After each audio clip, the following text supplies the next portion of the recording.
Hey everyone, Brad Browning here, and welcome to my brand new marriage advice channel. And today I'm going to talk about how to save your marriage even if your partner says that they want a divorce. Now, this is clearly going to be a topic that I'll be spending a lot of time on, so I'll do my best to cover all the major points that I think that all marriages need to address. So make sure you watch this entire video because in it, I'm going to try and cover some hidden tips and tricks that most couples will never know about sustaining a happy and fruitful marriage, even if things seem dire right now. And these tips and tricks have been proven to help you, even if your husband or wife has said they're no longer happy in the marriage and they want a divorce. Even if they've said some painful and hurtful things like, I just don't love you anymore, or I'm leaving you. Or maybe they've already left you. But no matter how bad the situation is, there are some proven ways that you can resuscitate some life into your marriage, even if your spouse is adamant on ending things. Now, I know this because I've seen thousands and thousands of marriages that have turned it around, and I know the exact scientific principles at play that make this a reality. Now, that being said, rebuilding a broken marriage can be extremely difficult, and sometimes they can get even worse before they improve. But I can guarantee you that if you stick to the guidance in this video, you'll have the best possible chance of making your spouse re-love you again, and you'll be able to build the marriage that you've always dreamed of. But before I get into what to do in a marriage, let me start off by telling you the mistakes that you absolutely need to avoid right now. Before you can really improve your marriage, you have to make sure that your marriage isn't getting any worse.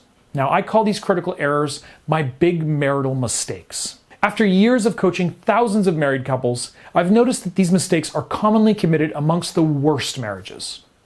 Now, some of these tips might seem obvious, but it's important to make a conscious note of them so that you don't continue down the road of further damaging your marriage. Addressing these mistakes will even have an immediate positive impact on your marriage as well. So let's jump right into it. The first big marital mistake is being highly emotional. And this is especially true if you're being highly emotional in public. Not only do these emotional outbursts ruin your spouse's image of you, but during these outbursts, people tend to say and do things that they later regret. So I'm sure you know exactly what I'm talking about here. You know, we've all done and said things that we've later regretted, but it's usually due to the fact that we let emotions get the better of us. And sometimes these emotions can feel like they're impossible to control. Inevitably, your spouse is going to say or do something that will make you feel angry, upset, or deeply saddened. And while these emotions are an indicator that something in your marriage needs to change, how you deal with these emotions will be paramount in addressing the underlying problems of your marriage. So for now, the moment you feel like screaming at your spouse for something that he or she did wrong, do your best to control this outburst as much as possible. Try having a coping mechanism every time you feel like you're about to have an outburst. For example, for me, every single time that I feel like I'm getting overly upset, I try to take 3 deep and silent breaths. I find that breathing deeply helps me to relax and forces me to consciously control my emotions. Doing so will help you have more productive arguments, which is something that I'll get into a little bit later in this video. Now, the second big marital mistake, number 2, is initiating needless conflicts with your spouse. So when you're trying to recover from a rough patch in your marriage and you feel like your back is against the wall, things can spiral really quickly. Right now you think that just talking with your spouse will solve all your problems. But usually, to be honest, that isn't the case. While communication is obviously one of the most important things when it comes to rebuilding your marriage, what your marriage does not need right now is another catastrophic argument or fight. Even if your partner does or says something to antagonize you, do your absolute best to avoid the conflict politely. Now, do not ignore your spouse or belittle their concerns, obviously, because otherwise you'll make matters worse. But you really just need to ensure that your interaction does not end in a screaming match. You can even say something like, I know you feel like this is a concern right now and I want to resolve it as much as you do, but can we discuss this later? Try and be as non-confrontational as possible for now until you have a better framework to handle your arguments. Now, I'll get to something that I like to call my dispute diffusing system later in this video, and it's the very best way to have a polite and productive argument with your spouse. But first, let's talk about big marital mistake number 3, which is making drastic changes to your life or your habits. Now, I know what it feels like to be caught in a rut. It can feel like nothing in your life is going right, and the harder you try to dig yourself out, the more helpless you feel. And the worse it gets, the more likely it is to negatively affect other areas of your life, like your work, your school, your health, your sleep, and your nutrition. But the more you flounder in these areas, the worse it will get for you. And this will in turn place added pressure on your marriage. So do your best to make sure you're continuing to live a balanced lifestyle. Don't force any massive change into your life. For now, concentrate on making sure your ducks are in order, because the more in order your life is, the easier it'll be for you to tackle the problems that are plaguing your relationship. Now, the fourth big marital mistake is nagging at your spouse. So similar to number 2, you want to try and avoid any possible source of pointless conflict. When things are going poorly with your spouse, it's easy to get annoyed at them. But the thing is, starting these small confrontations can be the impetus for larger arguments. And that's the last thing that you need right now. So again, the next time you feel like you're about to nag at your spouse for something, try and hold it in. You'll be thanking yourself later for this. And finally, big marital mistake number 5, being negative all the time. Now, I know that it can be almost impossible right now, especially when you feel like the world is crashing in all around you. But having a positive attitude can make a world of difference, not only in your marriage, but in life in general. It's actually scientifically proven that thinking positive can reduce stress, depression, and better equip you to cope with hardships down the road. Not only this, but your spouse isn't going to want to spend time with a negative Nancy, if you will. People are hardwired to be more attracted to positive people, and understandably so, right? And keep in mind, your spouse probably isn't feeling too great about this situation either, so don't add to their negativity. Of course, I know this is easier said than done. During a really difficult marriage, it can be easy to lose hope and dwell on negative aspects of your life. But don't let this happen. Instead, focus more time and energy on the remaining positive aspects of your life, whether it be your health, your children, your work, or your hobbies. In turn, doing so will prevent your marriage from incurring more damage and stress. And I promise you, staying positive will be one of the most powerful things that you can do right now. Remember, every single marriage has its ups and downs, but the best marriages I've seen always seem to remain positive, even during the rockiest of moments. Now, of course, this isn't a complete list of mistakes that you might be committing in your marriage. So if you want to learn more marriage-ending mistakes, just head over to marriageguy.com and watch the free video guide on my website. Again, the URL is marriageguy.com. Now that we've briefly covered some of the most common mistakes, let's begin talking about the things that you can do to fix your marriage. Again, this is a huge topic and I won't be able to cover everything, but if you do have any questions at all, then please feel free to drop them in the comments section below and I will do my very best to get back to you. Although there are a ton of different strategies that you can employ to fix your marriage, there are some key pointers that almost every couple needs. For example, arguments are inevitable, even in a healthy relationship. If you don't know how to disagree properly or engage in good faith conversations, a lot of these disagreements can devolve into full-blown MMAs, or what I like to call marriage-murdering arguments. Now, MMAs can do some long-lasting damage to your marriage, so it's best to practice avoiding this as much as possible. Sometimes MMAs, aren't always preventable, so in those situations, it's also important to learn how you can handle these arguments when they rear their ugly faces. And this, of course, is where my patented dispute diffusing system comes into play. Now, my system isn't about preventing arguments entirely. It's more about how to deal with arguments more effectively. Remember, arguments are healthy even in the best of marriages. You're never going to be able to eliminate all disagreements. In fact, the occasional disagreement can actually improve your marriage depending on how it's handled. And it can even pull both of you closer together. So in this part of the video, I'm going to talk about some of the best ways to handle arguments using my dispute diffusing system. Now, my first dispute diffusing tactic is to let go of the desire to always be right. I know, you probably think that you're always right. I totally get it. I feel like I'm the same way too sometimes. But people have this obsession of always trying to win the argument no matter the cost. And this can end up being totally toxic and destructive in a marriage. Letting go of this constant desire to always be right is the very first step of my system. So when you and your partner are in a marriage murdering argument, there really are no winners if you really think about it. You both lose because neither of you are ever going to admit defeat, and the feelings will just get hurt in the process. So even if you feel like you've won the argument, the satisfaction is going to be totally replaced by the repercussions of you hurting your partner. So as hard as it is, do your best to not care about winning the battle.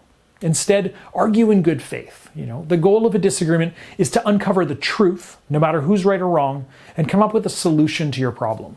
Those are the only goals that you should have in mind when you're arguing with your spouse. If you're having issues letting go of the desire to always be right, do your best just to bite your tongue. Or if you're feeling bold, tell your spouse that they're right if the situation presents itself. Once you start practicing this, it'll go a long way in preventing MMAs in the future, and you'll quickly improve the relationship that you have with your spouse.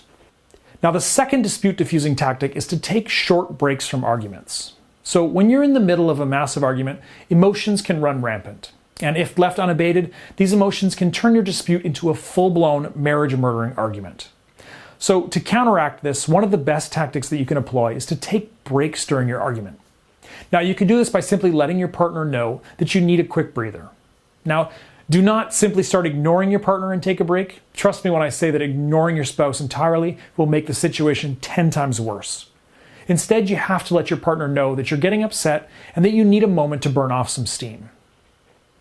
Now, this tactic counteracts one of the most commonly held beliefs.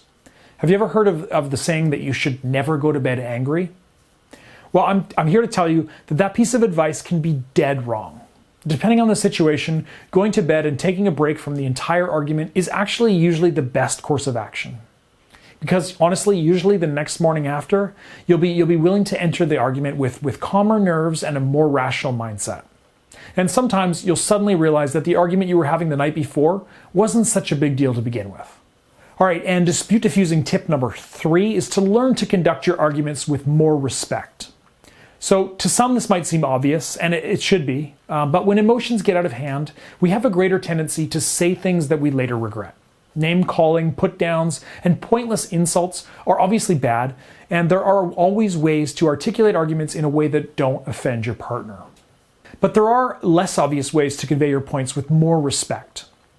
For example, you can start using the word I instead of you during an argument. So instead of always saying, "You always leave your dirty socks on the floor," you could say something like, "I think it would help if we just took care of our laundry better."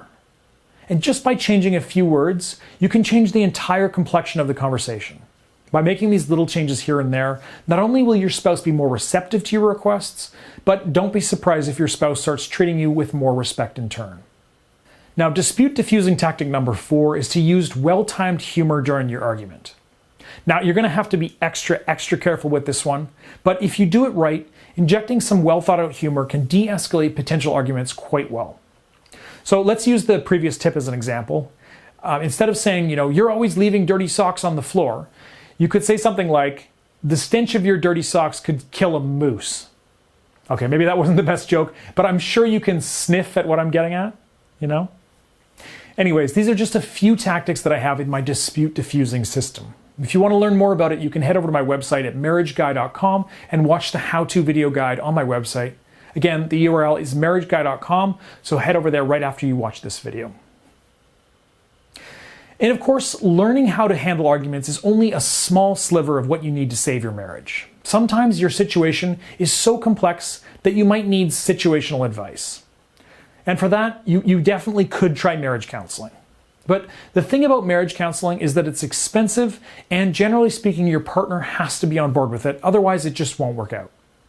Now, there is an alternative that can work though. You could hire me as your marriage coach. For more information on how to register for this program, just head over to marriageguy.com/coaching. I've personally helped thousands of couples rekindle their marriage, and I would absolutely love to do the same for you. So check out marriageguy.com/coaching right after this video.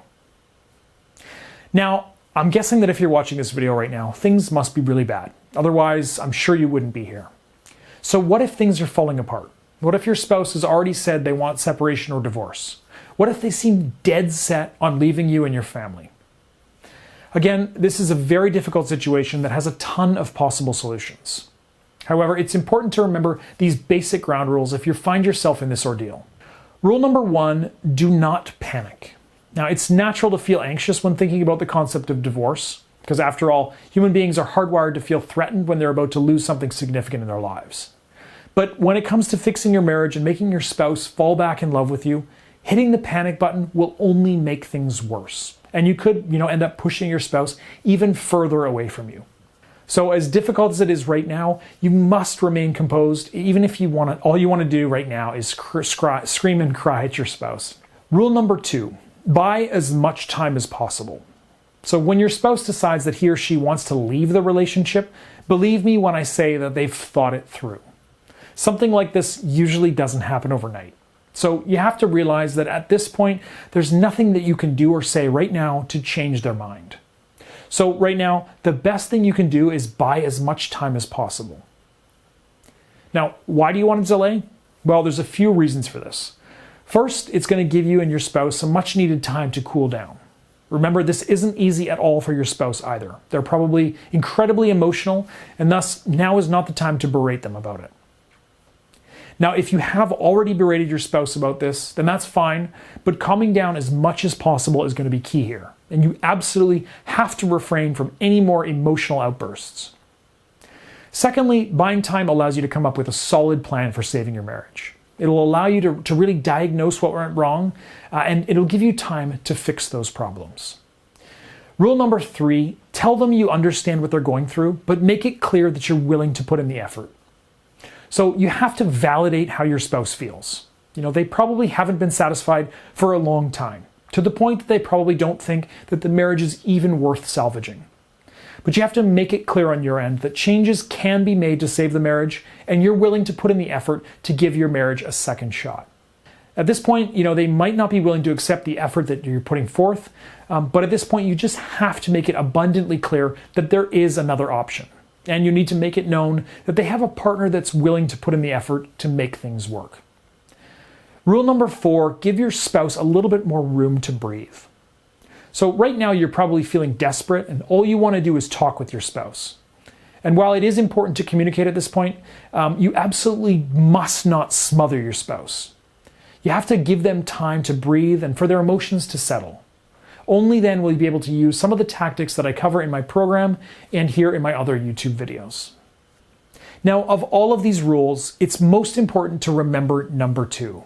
Buying as much time as possible will help emotions settle and it'll give you more time to reverse the damage that's already been done in your marriage. And as I said, it'll also give you time to come up with a plan of attack. So don't forget to subscribe to continually get updates from me on this free marriage advice, and I promise watching my videos will help you come up with a solid plan of attack. Now, there's another key issue that all marriages face that I'd like to talk about in this video, and that is complacency. Yes, complacency is the deadly disease that can absolutely destroy even the best of marriages, and when left unchecked, complacency can lead to divorce in just a matter of months. Now, I know this because unfortunately I've seen it happen. In between trying to manage living expenses, work, stress, maybe children, making an effort to spend quality time with your spouse can take a backseat. I mean, it's okay every once in a while. After all, life can get pretty hectic at times, but we simply cannot let ourselves go, and we cannot let ourselves forget about the most important person in our life. So this section of the video is going to be for the marriages that aren't quite on the brink of divorce, but are probably on its way there if left unchecked. So here are some simple actions that can be taken right now to make sure that complacency doesn't creep in further and destroy your marriage. Complacency killer tip number 1, force a meaningful conversation every once in a while. Having an open, honest, and respectful conversation on a regular basis can help us overcome a lot of relationship problems. Ensure yourself that you don't turn this conversation into a touchy subject. Try and learn from each other. Ask them about topics that you might not have talked about. Now, I know this might seem difficult if you've been in a relationship for a long time, but brainstorm. There's an infinite number of things that your spouse would probably love to talk with you about. Complacency killer tip number 2, start being a little selfish in the right way. Now, this tip probably sounds a bit weird, but what I'm really referring to is taking care of yourself. So go to the gym, eat better, and focus on making yourself a better person. Not for your spouse, but for yourself. Do it for your own reasons. Complacency killer tip number 3, show your love and affection. Simply saying I love you isn't enough anymore. Instead, show your spouse how much you love them with simple gestures. Show excitement when you see each other, hold hands, make eye contact, and keep that spark alive. Now, I know this one might be a little difficult to do depending on what situation you're in, but do at least keep this tip in mind moving forward. And complacency killer tip number 4 is to go on adventures together. So the easy thing for me to say in this segment is plan a regular date night. And you've probably already heard that advice, but date nights can even feel too routine as well. So what you need to do is plan something a little extraordinary. It doesn't have to be flashy or expensive, but you need to let your imagination run wild with this one. Maybe plan a picnic at the top of a mountain, or try going on a fun ATV tour. Again, depending on where you're at with your spouse, doing these things might not be an option, but you do want to keep this kind of tips in mind when you do eventually improve things between you and your spouse. And now let's move on to complacency killer tip number 5. Use the element of surprise. So again, routine equals boring, especially when it comes to sex, conversation, or dates. So using the element of surprise is a super easy way to destroy routine and rouse positive emotions. So let your imagination run wild with this one and surprise your lover with something that they'd never expect. Of course, this isn't a totally exhaustive list of complacency killers, but it is a good start. And again, stay tuned for more marriage-saving videos over the course of the next few weeks here on my brand new channel. And that just about does it for this one. I know that you probably have a ton of questions for me. So again, please feel free to comment below and I will do my very best to get back to you. And I know I have said this several times already in the video, but you should really check out the free presentation on my website, marriageguy.com, because in that video, I share with you even more marriage murdering mistakes, and I also reveal my step-by-step system that's guaranteed to give your marriage a proper second chance. And of course, if you're interested in hiring me as your marriage coach, then head over to marriageguy.com/coaching, and from there, you'll learn how to register and have me in your corner every step of the way. Also, be sure to give my video a quick like and subscribe to my channel. It really helps me out. Thanks a lot for watching, and I'll see you in the next video.